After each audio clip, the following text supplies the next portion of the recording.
Good morning, everybody, and thank you so much for the invitation to participate in today's meeting. Vincente, thank you so much for your hospitality and for the engagement that I've had the opportunity to have with the Fundación del Pino. It's always a real pleasure to work with all of you and with the whole team.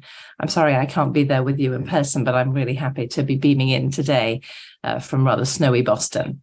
My name's Fiona Murray.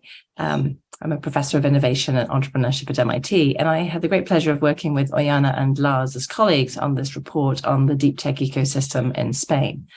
I just thought I would take a few minutes to share some of the key concepts and the key findings of that report before you have a wider, rich conversation. First, I'd like to say a little bit about deep tech. So deep tech, I think, is an important word, an important category that's emerged over the last decade. And it's really a reflection, I think, of the central role that we recognize science and technology is now playing in economic growth. If you wound the clock back perhaps 10 years, we might say, yes, that's right, our investments in research and development and on ensuring that our country, our nation is at the forefront of science and technology are really important and are likely to spill over into widespread economic prosperity. But I think what we recognize today is that science and technology and the breakthroughs in science and technology are not just generally good for our economies, but in fact are the wellspring of solutions to some of our most important problems. And so deep tech is really a reflection of the fact that we need these deep tech solutions to some of the biggest missions and challenges of our time, whether they be around productivity, around climate, around energy security, food security, or healthcare. And so if we need these deep tech solutions, why do we need to even give them a category? Why don't we just think about them as any other source of innovation or innovative solution? I think what we're trying to say when we talk about deep tech is we want to distinguish it from digital. So we might think about deep tech versus digital technology. And what is different about deep tech is really the deep pool of capital that we need in order to take a deep tech idea from inception all the way through to impact. We actually need a lot of capital. Deep tech is typically physical. It requires atoms, not just bits. It's often about building and making things. It requires existing fabs or for us to build new kinds of factories and production technologies. And so we need significant pools of capital to do that. But it's not just deep pools of capital. It's also deep wells of time and patience. So deep tech tends to take time that you can speed up with more money, but not simply that. It takes time to test a new medicine. It takes time to build and test a new piece of infrastructure or a new autonomous vehicle. And lastly, it takes deep wells of expertise. And I think that expertise is why it is that when we look at deep tech, and in particular when we look at deep tech ventures, so that is those startup ventures whose sort of core mission is to take sort of science and technology at the frontier and use it as the source of a deep tech solution. We want to ask ourselves, what can we do to support those ventures? They're going to have a long and complex journey. They need significant capital, significant time, and extraordinary sorts of expertise and special people. So those deep tech ventures can again be transformative to our economies. I think of a company in Germany like BioNTech, who was instrumental in developing the COVID vaccine.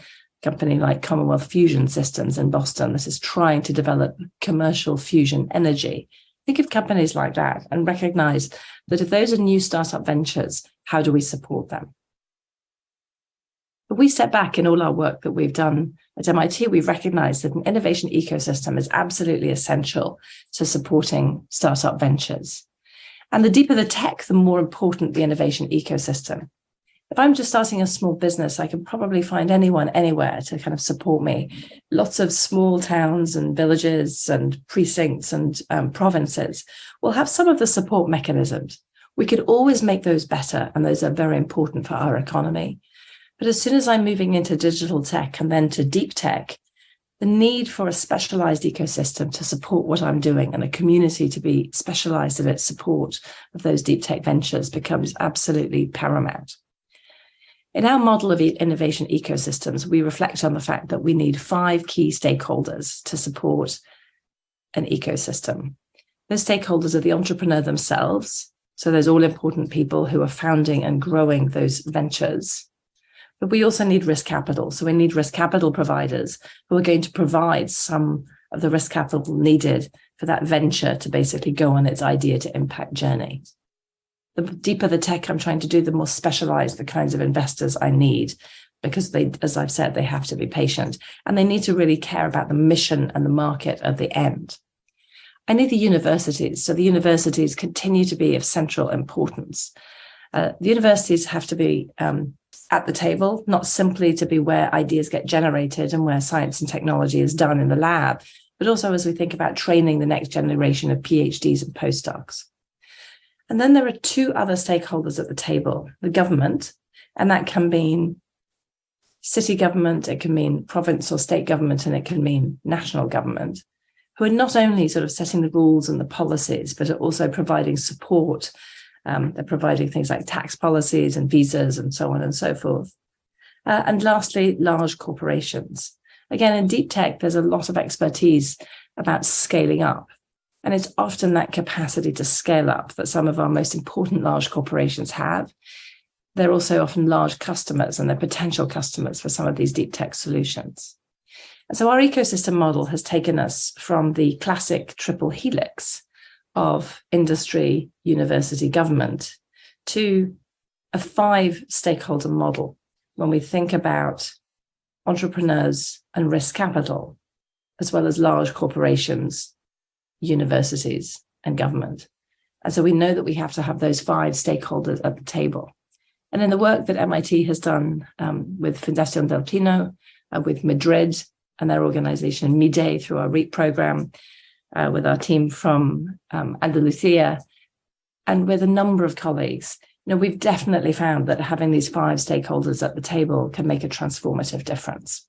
And they need to come together to basically support the types of deep technology, but also the entrepreneurial venture building that we need in order for us to really build successful deep tech ventures that will not only solve some of our nation's problems, but that frankly will solve some of the problems and the challenges that we face across our allies in the West and also across the globe. We think this is a really exciting and important time. I think there was a time when we identified and associated ecosystems simply with Silicon Valley and perhaps then with Kendall Square in Boston. What we're seeing and what I have seen in the last year or so and more is the emergence of very, very strong innovation ecosystems across Europe and in other countries such as Singapore. And so we have not only models for us to learn from, but we also have a growing global community of those 5 stakeholder groups coming together to work on innovation ecosystems. And I'm incredibly pleased that this conversation is happening in Spain as you start to think about how to build an innovation ecosystem in Spain that can support both your digital and your deep tech ventures and can support the aspirations of those entrepreneurs and help create the kinds of jobs and prosperity and solutions that are incredibly important to us. So with that, I just want to say thank you. Thank you to Oihana and to the rest of the team. And I trust that the rest of your conversation is very successful. Thank you.